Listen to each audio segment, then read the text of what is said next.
A resource-based economy in its working state is really quite simple, deceptively simple, in fact, given the complexity, imbalance, confusion, and uncertainty of the monetary market system that we all endure today. A method I will point out as I go along that is completely decoupled from the natural world, from human needs. It exists as a mere abstraction floating in the air. In part 3, objections and projections, which will hopefully be a little bit fun, I will touch upon some of the more common criticisms of this direction, along with what we, those of us that identify with this in a very sincere way, are likely to expect as this direction gains more attention across the world. I think it's really important we come to terms with the inevitable hostility, if you will, that arises when we broach the deep-seated subjects that we do. It's important to remember that we're all victims of culture, as has been pointed out by previous speakers, and while many people are indeed coming to terms with the growing social problems and do see the Zeitgeist Movement, the Venus Project, and the resource-based economy as a viable solution, there are also many that have a very, very powerful identification with the current model, and in all seriousness, view our work as an extreme threat to their identity, and it's something that, unfortunately, I think will grow. You're applauding that? You're funny. Then in part 4, I will talk briefly about the transition, something that's also been alluded to very well. I come at it from a similar angle and a little more general. The complexity and lack of predictability it holds, of course, is often elusive to those that immediately hear about this information, of course, ask the immediate question, how do we do it? You know, changing the world is not easy, especially when the concept presented is probably the most radical social shift the species has ever faced or considered. But this is why we're here. The core interest of the Zeitgeist Movement is, in fact, actually the defining interest is to put our heads together, to work together, to figure out how to actually get this done. That's why we're here. If anyone, by the way, is simply waiting for me to tell them what to do or anyone else to guide their way, I'm sorry you're going to be disappointed. The Zeitgeist Movement is not a follow the leader movement. The only way this movement will work is if each one of you in this audience, each one of you listening to this webcast, each one of you viewing this event archive in the future and sees the merit of this is prepared to take the time and sacrifice to become an expert on this material and be able to transmit it to your fellow man in a fluid way. That's how, thank you.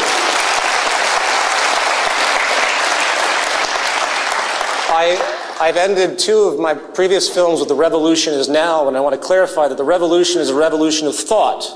It's a revolution of creativity, of thought, ingenuity, a revolution of consciousness. So I want to just understand, make it very, very clear that this is an information-based movement. It's an enlightenment of understanding what can be if we cared enough. All right, part 1, the self-generating model. A wise man once said, the most profound understandings tend to be the most obvious yet overlooked. I want everyone to keep that in mind as I run down the following section, for as elementary as what I'm about to point out may seem, these issues are far from being given the relevance they actually deserve. You know, that of course mentality. Oh yeah, of course. Those who say that tend to not understand what you're saying. Natural law. A natural law is a property of what we call nature, or in effect the whole of the physical phenomenon around us to which we are symbiotically connected. Classic example is the law of gravity, of course. Doesn't matter how much faith I have to believe I can jump up right now and dance on the ceiling. The law of gravity simply won't allow it. And since the effects of gravity are also measurable and predictable, becoming a tool, this knowledge becomes the basis of inference, which we use to make more accurate decisions. Law was discovered, all sorts of possibilities began to emerge, and the world became a little bit more intelligent about what was possible and what wasn't when it comes to the phenomenon related to it. It builds up upon, we build upon natural law. As another example, before the germ basis of disease was discovered by Louis Pasteur, there are many ineffective and outright dangerous treatments for human sickness, as anyone who studies medical history will know. In fact, we, of course, would look back at these strange suspicious, often superstitious, in fact, methods, and wonder, how could we possibly been so misinformed? Yet, we seldom recognize this trend as a universal and how it applies to us today. Most rarely consider that many of our current modern practices might be in the same boat, to be looked back upon by future human societies, which will wonder, what the hell were they thinking? Didn't they see the natural law referent for that issue? Etc. The point here is that the evolution of scientific discoveries which always originate from feedback from the natural world, constantly refine our understandings, if, of course, we're open to receive it, which is a conversation in and of itself. It creates dependable, testable reference that we can use to assist in our reasoning about a problem's solution or even invention. The process of transfer or reason from a given law to be extrapolated to an extrapolated conclusion, is called inferential logic, as if anyone's ever studied these things in college. Nearly every man-made thing you see around you in the modern world is essentially a product of this reasoning. Everything. However, there is one area of human life, which we all have to admit, which goes virtually untouched by the natural law reference and the extrapolation of this reasoning. And that, of course, is our social system. Somehow, human organization is excluded here. For some reason, the social arrangement that we utilize goes untouched as evolution continues of information. It exists as one of the most dated practices of organization I think we have left, in fact. Now, again, I could break off into many different areas from this point in regard to how provably ineffective and archaic the whole of human social management is conducted, from our prison systems to the banking oligarchs that we blindly accept, to the grand distortion that I literally could talk for hours and hours on. And if any of you have seen my prior presentations, social pathology, I strongly suggest them. But that's not the point of what this presentation is about, because I want to hone in. For the sake of this short presentation, I want to narrow it down to one thing, and that's universal human needs. Many throughout modern history have been trying to find a universal distinction for what we call human nature, a very open word these days, used almost flagrantly by the population. The question becomes, what traits are universal really across the whole of the human species? You really can't define human nature without that essentially being the case. Well, rather than speculate, which is again what the great majority of the public does in this, and in fact I'm going to talk about it a little bit later as an argument that moves against us, people often bring this up, let's actually think about what we actually know. Human nature in a general sense is at least a set of immutable human needs that run through the species without exception. Needs which are not only govern our physical health, which is the first thing most people think of when you think of a human need, such as food, but can actually also trigger different predictable behavioral and physiological tendencies that are quite elusive in the organism, that are not readily apparent in the sense of causality that we typically think of. Furthermore, it isn't just those needs must be met in a traditional input sense. There's also the very real need for all of us to have protection against other forms of stimulus that can corrupt us, that can distort us. As will be touched upon in a moment, certain environmental or social stressors, for example, can create profound yet initially unnoticed consequences in human development. And it's a very misunderstood and underappreciated fact. Needless to say, if I don't get proper nutrition, water, air, I will cease to exist over time. If I'm exposed to substances that are chemically toxic to my biology, such as ingesting mercury or the like, I will likely get very sick or have permanent brain damage. If I suffer a serious vitamin deficiency as a child, there's a predictable detrimental outcome for my personal health, such as stunted growth or immunity deficiencies. But human needs, of course, do not stop at that basic level, and this is really the highlight of this. Humans are biopsychosocial organisms, meaning we're affected by our environment symbiotically in very subtle and complex ways. And before I continue, whose water is this? Because I need it's mine? Beautiful. You're not.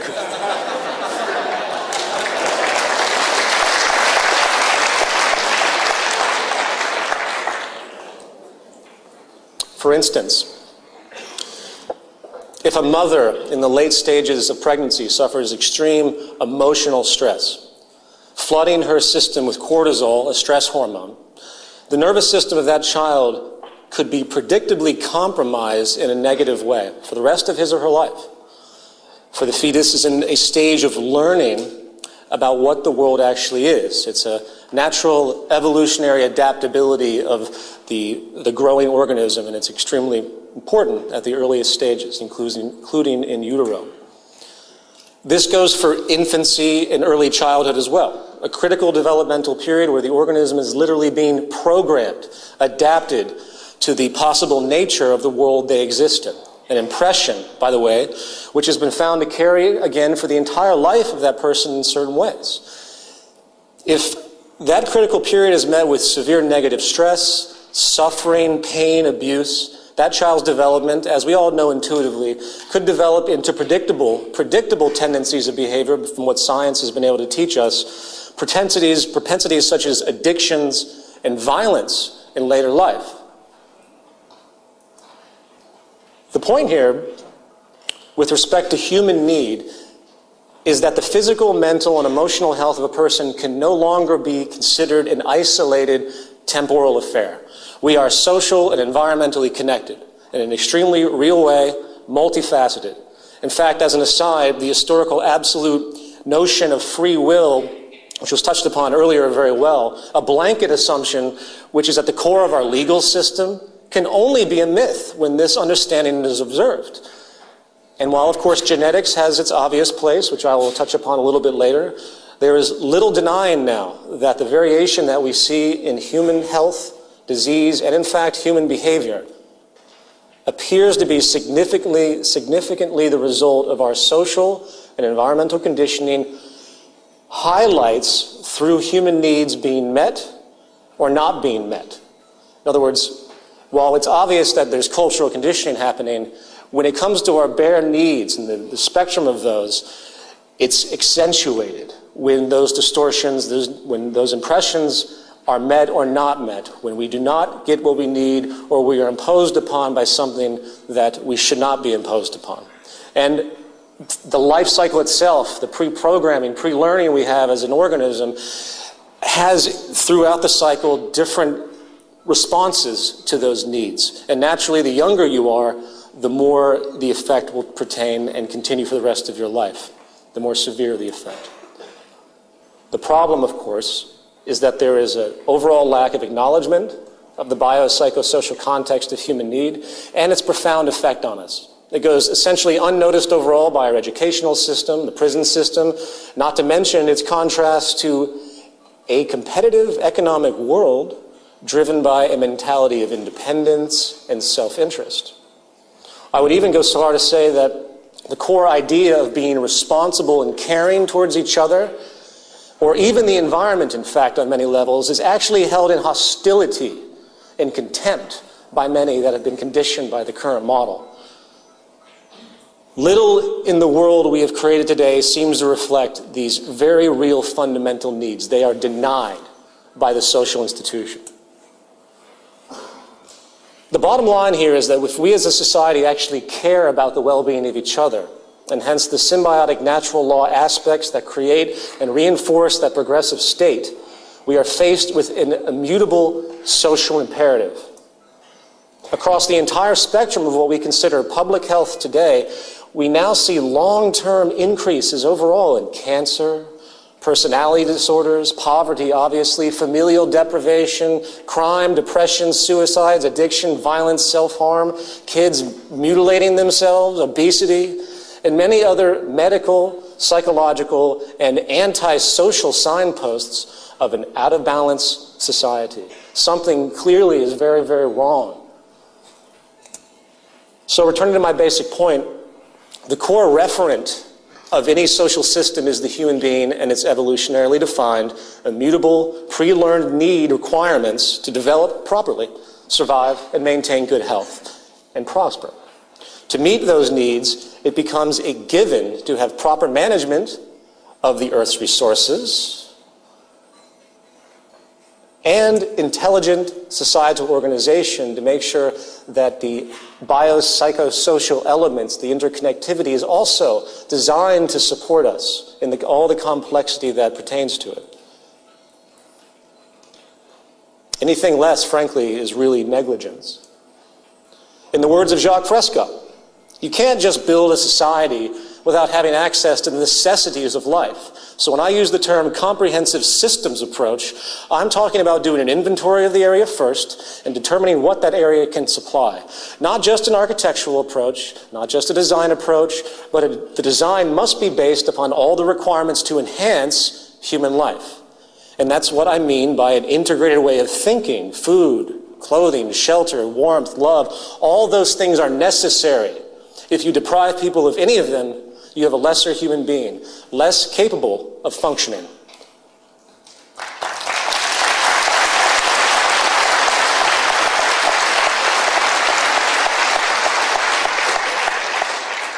So in the end, public health, in the broad view, is the ultimate measure of the performance of any social system, along with the intelligent management of the earth, which provides the core resources we need, coupled with social conditions, for example, reduced negative stress. That's paramount to a healthy society. The monetary market system, on the other hand, the governing socioeconomic paradigm of our time, which is based entirely around the near arbitrary movement of money, not the advancement of public health or environmental sustainability as it conflates needs with wants and consumption with progress, shows its true hand when we realize that both human health and the environment which we inhabit are, in fact, provably in decline. You can take all the monetary economic theories, as brilliant and sophisticated as they may sound on paper, and their grand loaded rhetoric of supposed freedom and democracy, and simply compare those ideals to what is actually happening today. There's no contest. In fact, if there was one word to me which summarizes the current socioeconomic paradigm, it would be inefficient. The monetary market system simply has no direct physical reference for any decision, since the entire model is based on the irrational, scientifically empty whims of monetary exchange and often fictional demand. No overarching consideration for the interconnectivity inherent in the world you see around you, no structural interest to efficiently meet the spectrum of human needs and make sure the integrity of each human is sound, regardless of the adverse consequences both personally and socially when that is denied. No consideration for the resources which allow for our survival and hence fulfill our needs. In fact, no consideration for the natural orders of balance at all. It is virtually baseless in the light of governing natural law and its demands and restrictions which are immutable. And the world you see around you is proof of that. A resource-based economy, on the other hand, is very, very different. And this brings us to part two, economic components defined.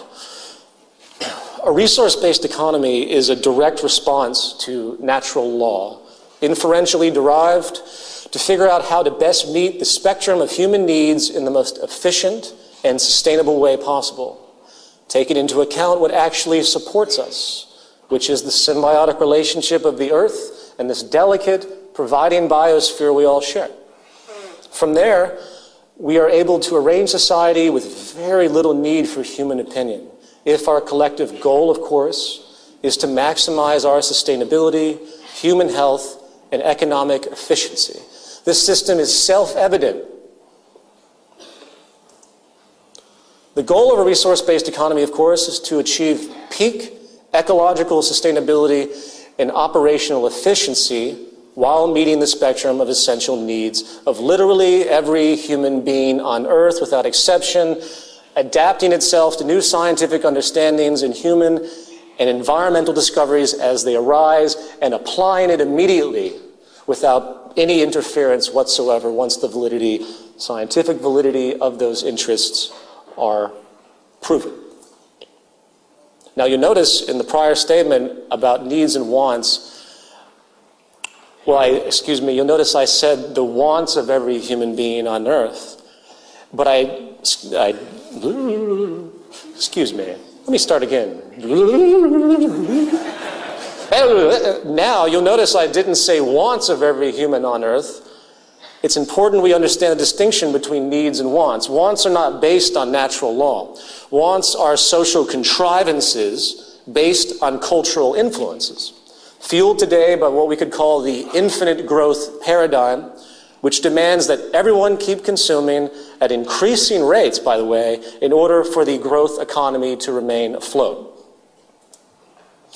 The result, in part, is that wants and needs are now conflated. It's a strategy. Some people have excessive purchasing power and can have virtually anything they want, while at the same time the great majority now can not only achieve their temporal, cultural generated wants, they can't even meet their basic human needs. And if you have a system that conflates those two, suddenly no one's responsible because it comes to a single entity. So we can accept the fact that a child dies every 4 seconds for no reason because of poverty. On a different level, you know, I often get the question when we bring up this model, what if I want a 50-room mansion in a resource-based economy? Where's my freedom to have that? And I usually ask back, okay, well, what if I want a 1,000,000-room mansion? Or perhaps, what if I want the entire continent of Africa as my backyard? At what point does this selfish, acquisitive, spoiled interest become blatantly irresponsible and socially offensive? Given we, one, of course, again, live on a finite planet, and two, in a society which one way or another, regardless of the social system, resources must be shared. Excessive, ostentatious living, to me, is really an anti-social form of neuroses, groomed by a social system that needs, again, constant demand and rewards arbitrary status for the sake of that demand. It's a psychological scam, in a way. And if you will, frankly, if you think about it deeply, it's actually a form of violence against humanity itself. Now, before I run down, thank you.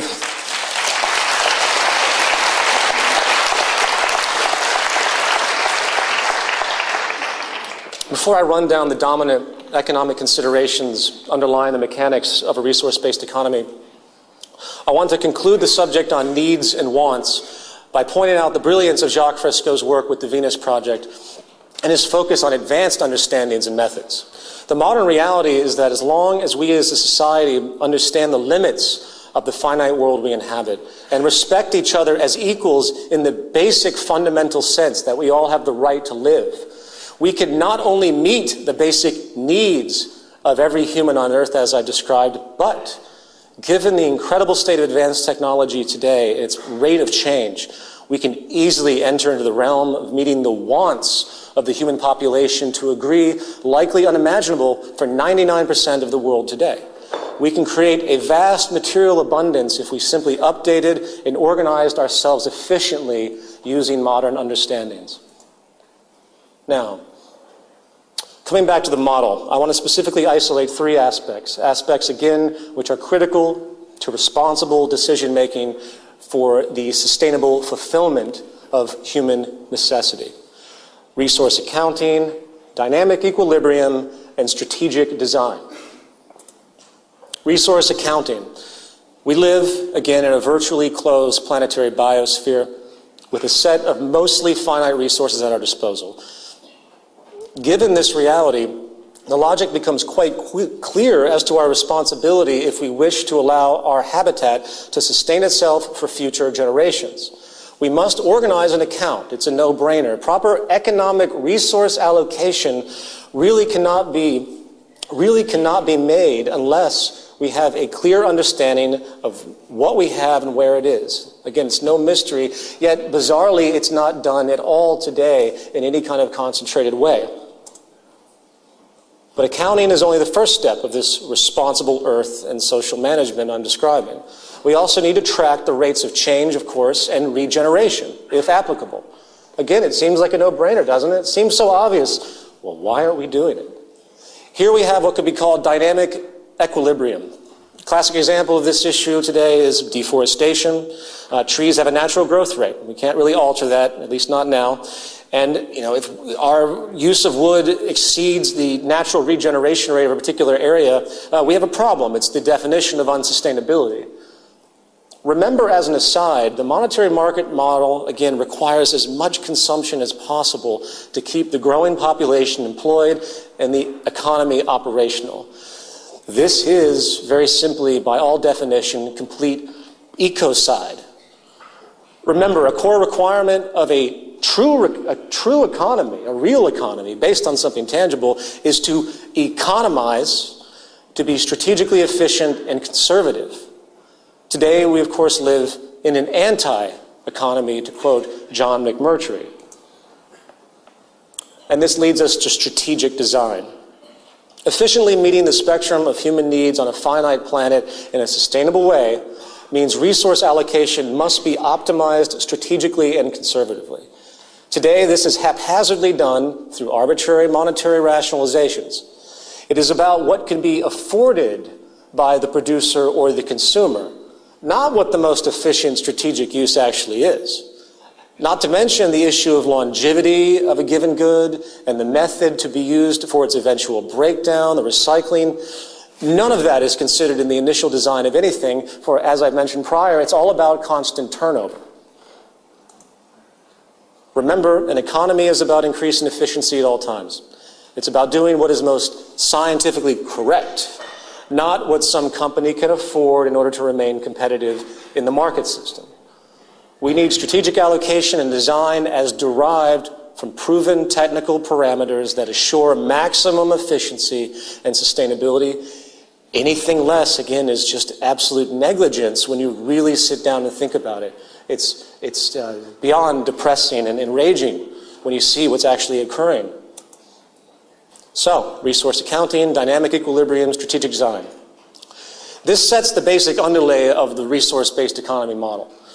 These core components are the basic orienters, if you will, which take into account the natural law I just described from the standpoint of Earth and human systems, which are the two component attributes in the broadest scheme that essentially in consideration here. There's more, obviously, there's the environment and everything else, but we are here to sustain ourselves. And naturally, of course, symbiotically related, we have to sustain the planet and the entire ecosystem simultaneously, including the bees that pollinate, health of the oceans, and everything else. So sometimes I've had an argument come against me saying, well, this is too human-centric, which I thought was extremely interesting, because people have so much sympathy for animals and everything else, as which they should. But we have to understand that it's all worked in. It's all one big system. The extinction spasms we see are detrimental to us, depending obviously on what they are. But everything that's happening is both natural, but it's also interfered by what we're doing. And the fact that we still have certain areas of the planet that have to do manual pollination because of the death of bees in certain regions is a truly horrifying and a revealing notion regarding the state of affairs today. So, let's continue the inference now. Building upon these 3 points, we can then arrive at the following specific points. And I am going to be making a little bit of a jump here because of the time restrictions of this presentation. We need to move from a growth to a steady state economy. Dynamic equilibrium cannot be maintained in a growth economy, for constant growth is impossible on a finite planet. 2, we need a collaborative system, not a competitive one. Strategic design, as I just discussed, cannot be fulfilled when cost efficiency is in play. The competitive system is wholly irresponsible and inefficient. I'm not even talking about a moral issue here. It's intrinsically antisocial and corrupt, I will admit that, but it actually doesn't even work. 3, we need a planned system. A system designed to take into account resource allocation, dynamic equilibrium, and strategic design explicitly in a unified way, synergistically constructed.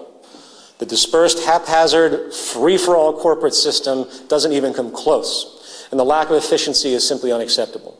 We've been living as though we are on a finite planet. People behave as though they've been groomed into this idea that we have infinite resources, and as a natural consequence with what's occurring today with water, food, oil, energy issues, this rude awakening is finally taking the world by storm, where it most certainly will very soon as time moves forward if nothing's done. 4, automation is put before human labor on all possible levels. This falls under the component of strategic design. Not only do we need to design consumer goods to be as efficient as possible, the very design of the production methods utilized for those goods needs to be equally as strategically efficient to maximize accuracy, conservation, and output. Productivity, as I've described before, is in fact now inverse to employment in most sectors studied, which means it is in fact socially irresponsible not to automate as much as we possibly can, for it allows greater abundance and efficiency. Here is a chart of the G7 advanced industrialized countries showing how employment in manufacturing has been dropping while manufacturing output has risen substantially. Mechanization is simply far too productive to be ignored. It is, again, irresponsible not to employ mechanization in every possible economic sector at this point. And 5, as was pointed out earlier in the presentation, I'll reiterate this, we move from property to access and the removal of the monetary exchange. I'm a filmmaker, and I have 2 closets jam-packed full of film equipment and grip equipment that I'll maybe use fully once a year at best. So I have to hoard all of this stuff. I would prefer not to have it at all and rent it. But in this system, I lose money in the long run. It's detrimental. It's inefficient economically due to the repeated costs and no resale possibility or investment. So in order to be economically responsible, which we all are forced to be, I have to store it in my apartment. I would prefer not to have to do that at all. In a resource-based economy, there's no such thing as investment, relative value, or the like. So I could simply acquire my cameras from the Access facility, use them, return them like a library. It'd be beautiful. And if you extend this idea to the whole of the goods sector, the realization is that we can actually reduce production and the use of resources because they are being spread around, while counterintuitively, simultaneously enabling more access to the population when they need it. I hope everyone gets that. Strategic access is incredible because it's enabling more people to have more access with less resources consumed. Now, I know it's very difficult to think about, you know, how a property-less society would work from a protectionist standpoint, given the world we live in today. You know, no one's going to steal your car if they know they can't resell it or if they can gain access to it themselves. People often forget why so-called criminal behavior occurs. There's reasons, and those reasons can be resolved. The system itself that we want to create here is simply designed to meet those needs. That's what an economy is. That's what it does. Money is no longer needed in a world that has an access abundance. And, of course, a population that actually understands what it means to live on a society where humans have to share the resources and it's a finite planet, to reiterate that point. Is it perfect? No, it's not a utopia, and there are a series of holes that even I can punch into it, but that doesn't mean they're not resolvable. It would be cataclysmically better than anything we have now, which is damaging ourselves and our environment, and is on pace to be getting worse exponentially. And this brings us to part 3, objections and projections. Now, I'm moving very quickly here. The preceding resource-based economic model treatment is a very compressed primer.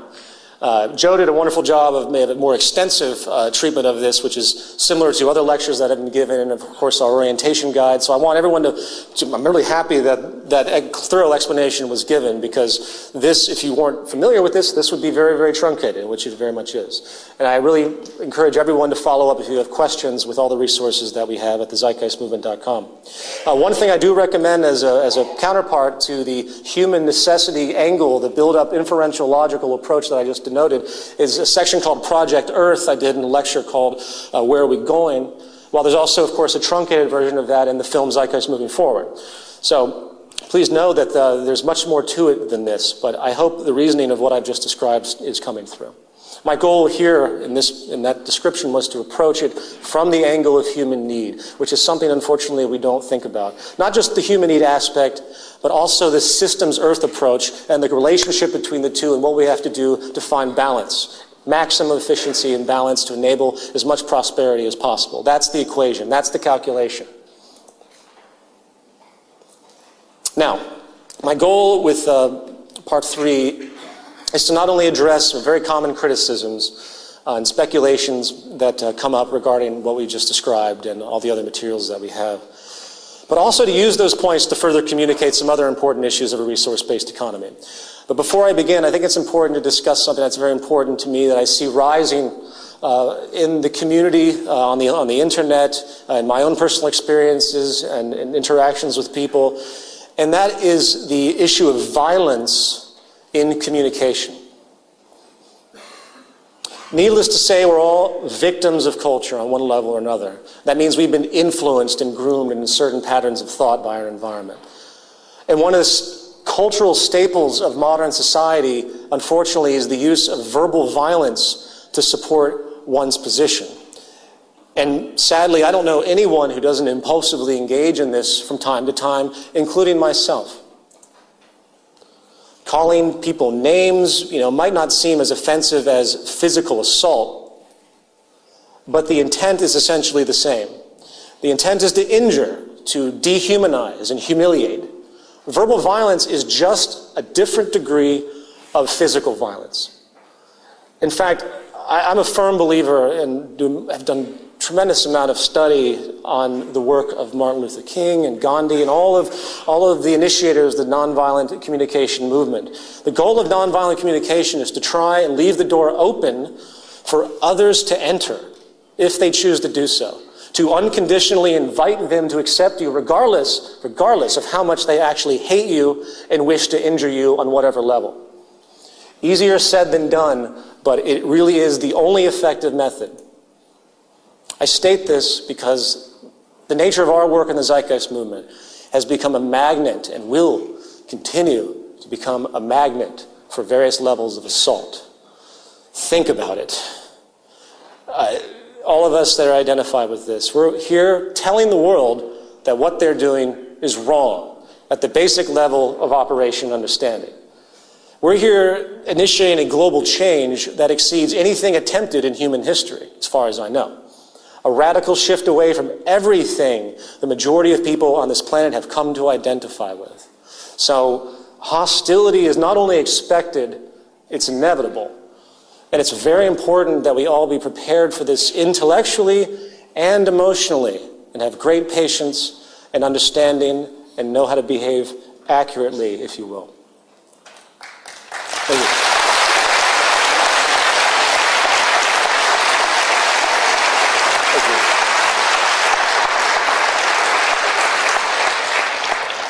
Now, we always have a lot of seriousness in the discussions that naturally seriousness is important. It's where we are. But I've tried to make this a little bit more relaxed in my presentation of the critics of a resource-based economy. First of all, about 99% of the time, the critics of this system approach it from the standpoint of prior surface associations from history. In fact, the greatest phrase I've ever heard as of yet was someone who referred to it as Marxism with robots. Now, I'm not blind. That's Tiny, the communist robot. He's a good guy. Now, I'm not blind. I see the obvious surface associations with historically proposed communism.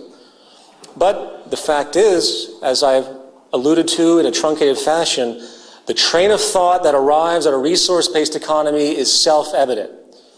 Those that use this rhetoric often present it as though we are building upon those early ideas. Well, no. Communism in whatever form might not have ever existed, and it wouldn't change anything as to the inferential logic that arrives at a resource-based economy. Natural law is natural law. Human needs are human needs, and a finite planet is a finite planet. So the entire argument is worthless and does nothing but waste time, and I recommend the avoidance of that debate unless you want to bring up what I've just described. If you pay close attention, by the way, the same people that tend to impose their communist, socialist, Marxist label upon us are also the ones that rarely ever address the core foundational reasoning of the model that we're talking about. They never talk about it. They also never talk about the failing social structure. They ignore all of it and just look at the surface appearance, the cover of the book that they recognize, the projection that they've manifest because of their conditioning. Next, we have a unique one, but has become much more prominent, and I hear it more than I care to admit, and that is the feared re-education. Since we speak about the need for people to shift their values into something that is more in line with natural law and show the reasoning for it, of course, suddenly we're just like the early totalitarian communists who seek to put people in forced re-education camps so they can be brainwashed into following the social system. Well, actually, anytime any known idea is overturned by new information, such as when Galileo informed the Catholic Church that the Earth was in fact not the center of the universe or solar system, re-education had commenced. In fact, the entire whole of the evolution of knowledge is the constant process of, yes, re-education, updating current beliefs. I mean, this is self-evident, but I like to make this very, very, very, very clear because I'm, well, frankly tired of hearing it. Again, this is an associative attack ultimately in the end, just like the communist one. It's people that are really trying to pull an emotional reaction out of others to stop their critical thought, to really investigate what we're talking about. So communism, oh, they support re-education. This is a growing phenomenon, both in sort of a subculture and into pseudo-mainstream attacks that I've seen on myself, the Freeness Project, and the movement. Then we have the moody outburst, what if I don't want to live in your society? Well, then don't. Just as arrangements exist for subcultures today who reject modern life, in the future, equally as viable conditions can be met. If a group wants to break off and go play their little Monopoly game somewhere, go ahead. I have a hard time believing, frankly, that once the system is set in motion and the fruits of its efficiency are seen by everyone, not to mention the true freedom people will have, which would be unlike anything the world has ever seen once the life-wasting, redundant labor for income system is removed. And then we have our cherished democracy. What about democracy in a resource-based economy?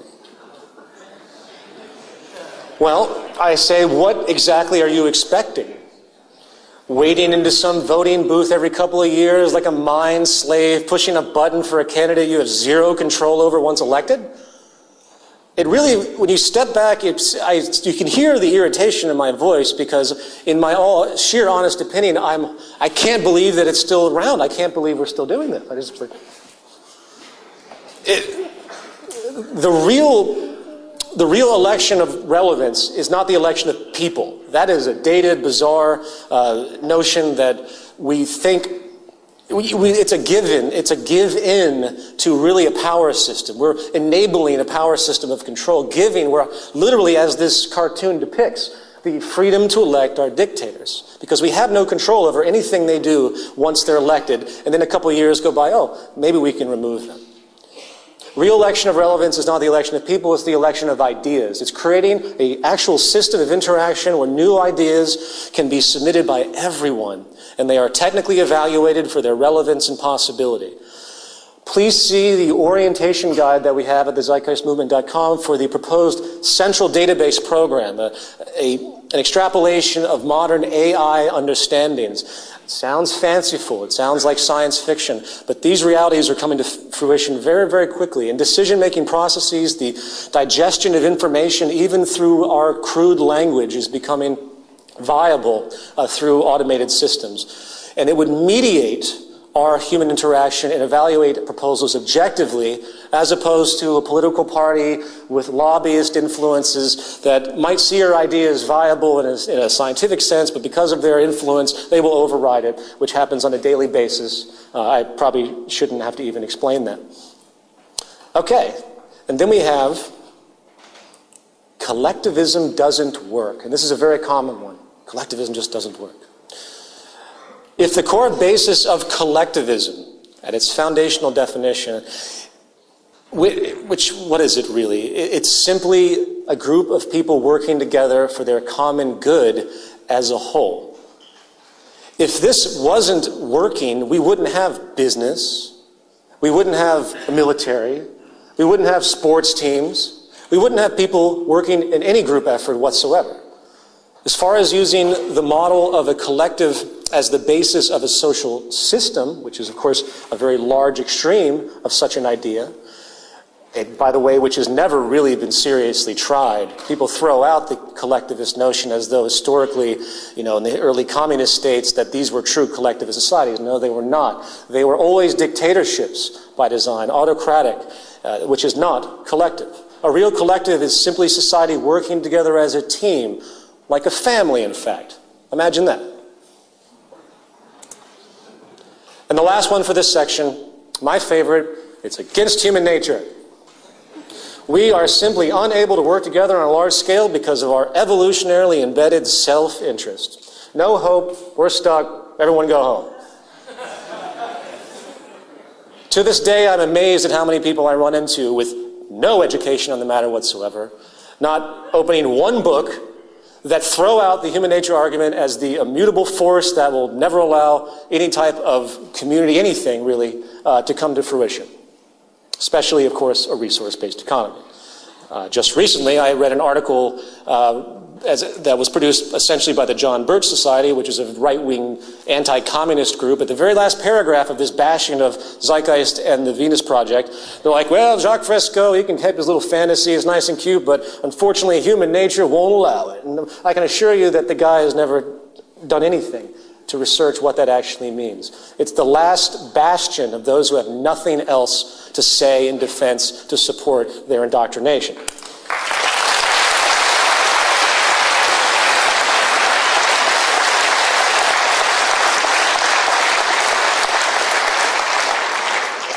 The ultimate question, to delve into this a little bit, is it against human nature to cooperate? That's the central question. It certainly seems like that if you take the narrow view of history on a surface level and you look at the tremendous divisions and conflicts throughout time. We see endless series of wars, genocides, conquests, severe competitive tendencies, of course, power abuses. And given that's the pattern we recognize historically, given that we see this in our history books, with no real background as to the foundation of why that occurred, it's easy to assume that it must just be human nature. It's just the way we are. Forget the environment. That's our programming. Now, that's essentially the core argument. If it's historically reoccurring, it must be human nature. However, we do see, and this is what's ignored, that human beings do cooperate extremely well in certain environments. As much as I don't like the military, it's a collective. It is a unified system working together. It is a collaborative system. They train and work together, and they do so very well. Granted, they are competing against a common enemy, so there's your division, but cooperation is existing nevertheless, even if it's isolated. I had a conversation with a behavioral biologist at Stanford University, and he made a very unique point to me regarding the subject of self-interest and the us against them pattern that exists, as he's seen it, through almost all primate species, including ourselves, of course. It appears that if the human species is very, very different in its us against them issue, while it's concurrent, while it exists, obviously the pattern exists, the malleability of who the them is and who the us is almost as arbitrary as anything else. On a dime, we can turn the other cheek and find a new enemy. So, who is to say that that enemy has to be another person or group? The conditions might simply be dictating that due to the scarcity of the environment, perhaps, which is, of course, probably the reality. What if the human species came together to move against other enemies, perhaps true threats to the survival of the species as a whole, which, of course, as we've seen in Japan, are natural disasters and diseases? Why can't that be the them of the human species and we be the us?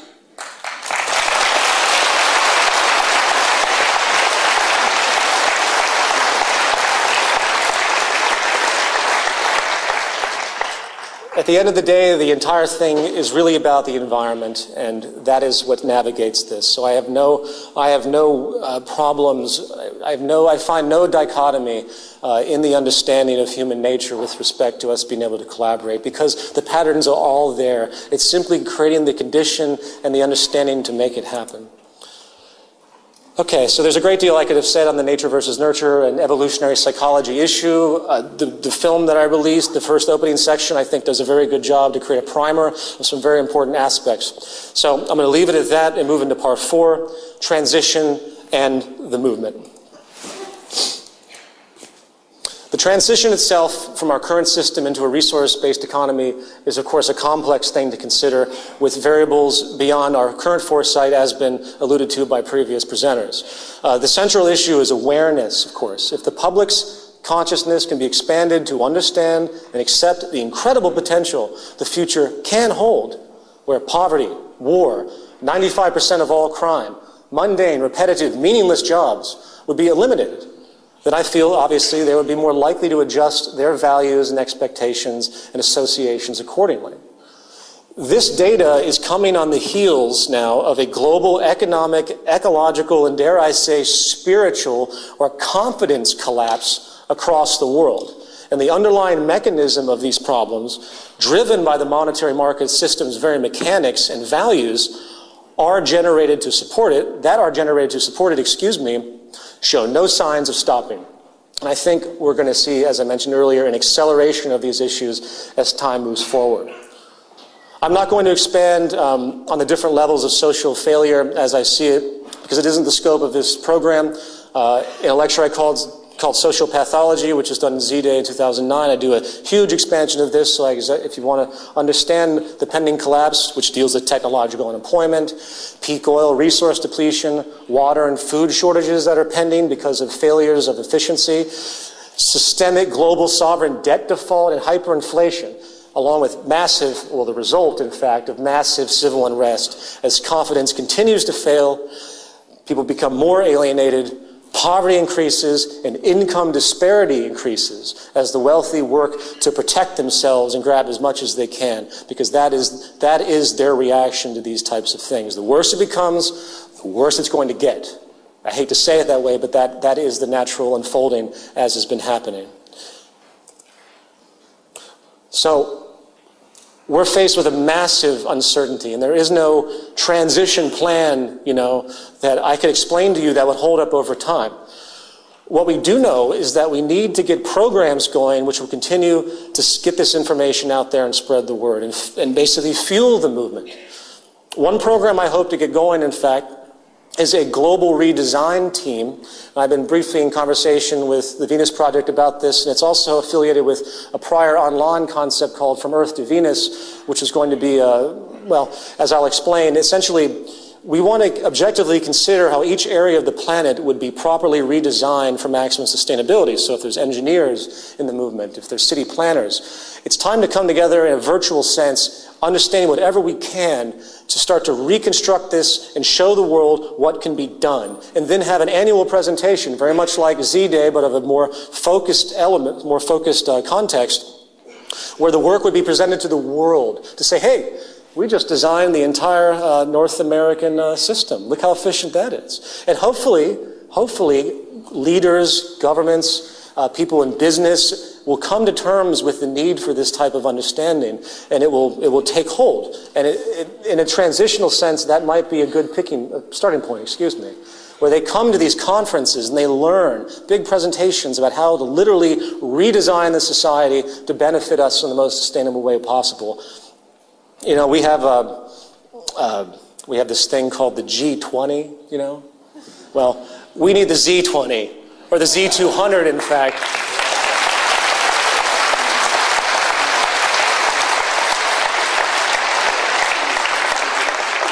To begin to show those people and the world what a real economy actually is.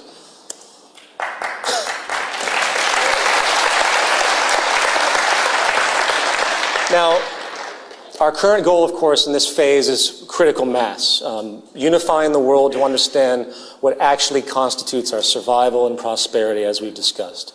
and how the current model is really injuring everyone, regardless of their wealth. The stress relationships are unescapable, and they're not necessary, even for the uberly rich. As of now, we have over 1,000 chapters in 70 countries over the span of essentially 2 years. We have proven as a movement, in almost an unprecedented sense, with very little financial support, that we are able to organize and mobilize across borders, languages, even religions. And this third annual Zeitgeist Day event, with hundreds of events across the world, show the power of influence, the possibility, the power of our cooperation. So, third Zeitgeist Day, hundreds of events across the world. We show amazing power of collaboration, amazing group effort, something that really is unprecedented. We have the ability to harness a global movement, something that I think many people have strived for but have never been able to do, and we've done it in a very short period of time. And we are, in fact, in a transitional phase now, unifying the world into an understanding that our very survival is contingent upon bridging the differences between cultures. There's nowhere to hide anymore. There's no place for the type of division that exists. It's literally unsustainable. Finding the empirical common ground that we all share through our fundamental needs is really that bridge. And if we can come to terms with that, obviously, and get the world to come together, we might actually have something we can call a civilization, to be perfectly frank. And in conclusion, I'm going to end with one of my favorite quotes of all time. The old appeals to racial, sexual, and religious chauvinism, to rabid nationalist fervor, are beginning not to work. A new consciousness is being developed which sees the earth as a single organism and recognizes that an organism at war with itself is doomed. We're one planet. Thank you.